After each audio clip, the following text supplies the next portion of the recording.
judulnya Kontribusi Luar Biasa Filsafat Islam terhadap Filsafat Yunani dan juga terhadap filsafat Barat modern. Jujur aja ya, selama ini kita sering banget dikasih tahu bahwa sumber ilmu dan pemikiran modern itu berasal dari Barat. Tapi kenyataannya kalau kita gali lebih dalam, umat Islam punya andil yang sangat besar dalam menyelamatkan, menyebarkan, menyempurnakan filsafat Yunani yang kemudian jadi fondasi peradaban Barat modern. Awal mulanya filsafat Yunani dan Islam itu kita mulai dari zaman Yunani kuno. Di masa itu muncul tokoh-tokoh filsafat besar kayak Socrates, Plato, Aristoteles. Mereka semua membahas hal-hal mendalam dalam kehidupan seperti akal, alam semesta, bahkan tentang Tuhan. Tapi setelah kejayaan Yunani itu semua runtuh. Banyak karya-karya mereka, filsafat mereka itu yang terlupakan bahkan nyaris punah. Nah, ratusan tahun kemudian saat Islam hadir dan berkembang, umat Islam justru datang bukan hanya dengan semangat dakwah agama saja, tapi juga semangat belajar dan mencintai ilmu pengetahuan. Disinilah mulai muncul peran penting umat Islam terhadap kelanjutan filsafat dunia. Dan ada kontribusi besar filsafat Islam. Yang pertama, itu fondasinya adalah menyelamatkan filsafat Yunani. Kontribusi pertama ini adalah menyelamatkan filsafat Yunani dari kepunahan. Para filsuf-filsuf muslim seperti Al-Kindi, Al-Farabi, Ibnu Sina, Ibnu Rushd, mereka menerjemahkan sebagai karya-karya filsuf Yunani ke dalam bahasa Arab. Mereka bahkan gak cuma menerjemahkan, tapi juga mengomentari, mengkritisi, dan menjelaskan, makanya agar bisa dipahami lebih luas lagi. Nah, tokoh seperti Norvalis Fasid dalam kajiannya menyatakan bahwa Yunani itu memang kaya dan indah, tapi perlu dilengkapi dengan ilmu pengetahuan yang lebih relevan dengan zaman, dan itu dilakukan oleh filsuf-filsuf muslim. Karena kerja keras para ilmuwan ini, maka buku-buku Aristoteles seperti Plato, Galen, dan lainnya akhirnya nggak jadi lenyap ditelan waktu. Bahkan bisa kita bilang kalau nggak ada mereka itu, mungkin orang-orang Eropa di abad pertengahan nggak akan pernah kenal sama sekali dengan pemikiran Yunani. Jadi kontribusi yang kedua yaitu internasionalisasi ilmu pengetahuan. Nah, maksud dari menginternasionalisasikan ilmu pengetahuan, umat Islam gak cuma nyelamatin ilmu, tapi juga nyebarin ke berbagai belahan dunia. Mereka membangun perpustakaan, universitas, dan pusat studi seperti Baitul Hikmah di Baghdad.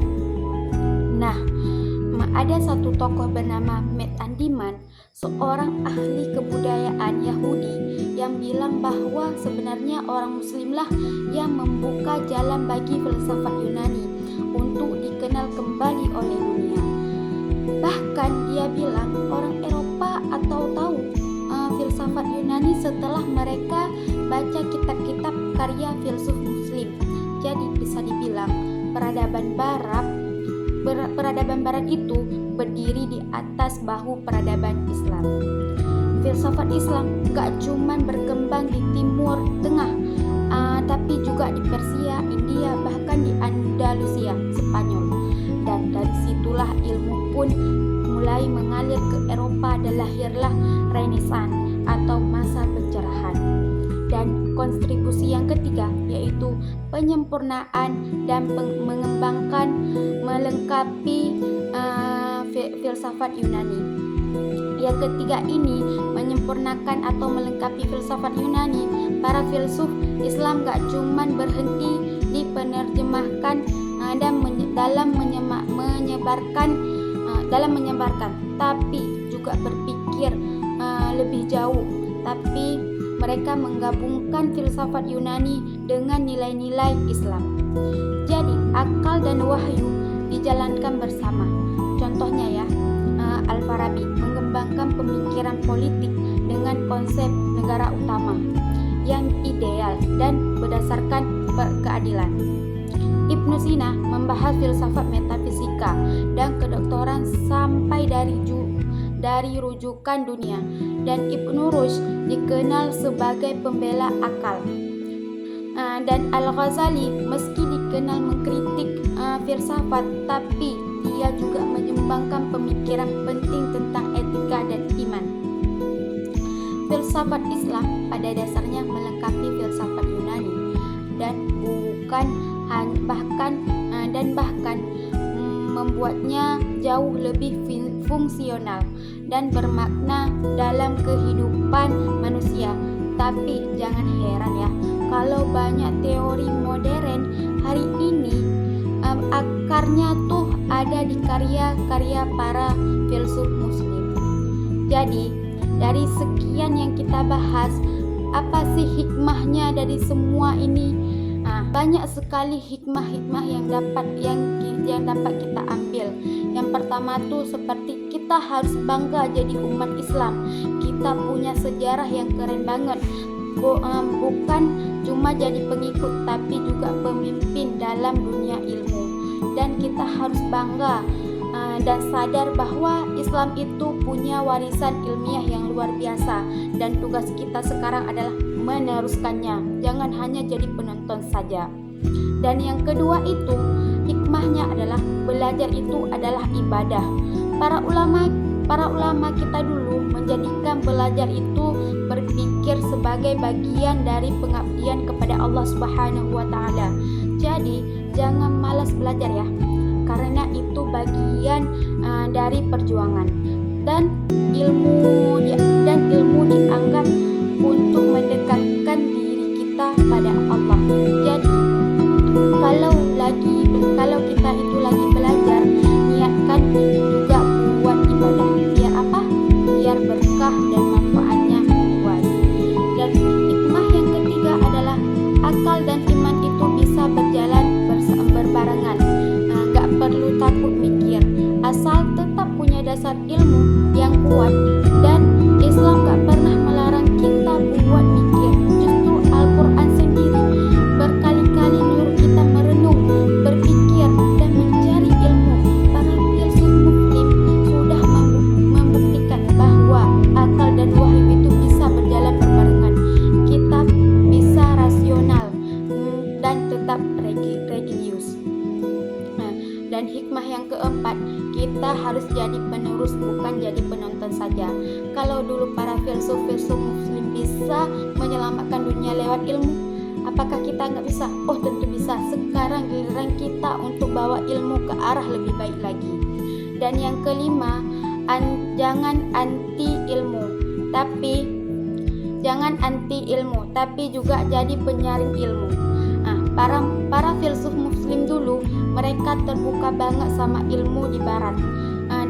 Bukan di barat saja, tapi di luar lainnya, di luar termasuk filsafat Yunani. Tapi mereka juga selektif. Yang nggak cocok sama Islam mereka tolak, yang bermanfaat mereka kembangkan. Jadi kita harus bijak dalam menyerap ilmu. Jangan asal telan, tapi jangan anti ilmu. Dan yang keenam adalah hikmahnya, kolaborasi itu penting. Apa maksud dari kolaborasi itu penting?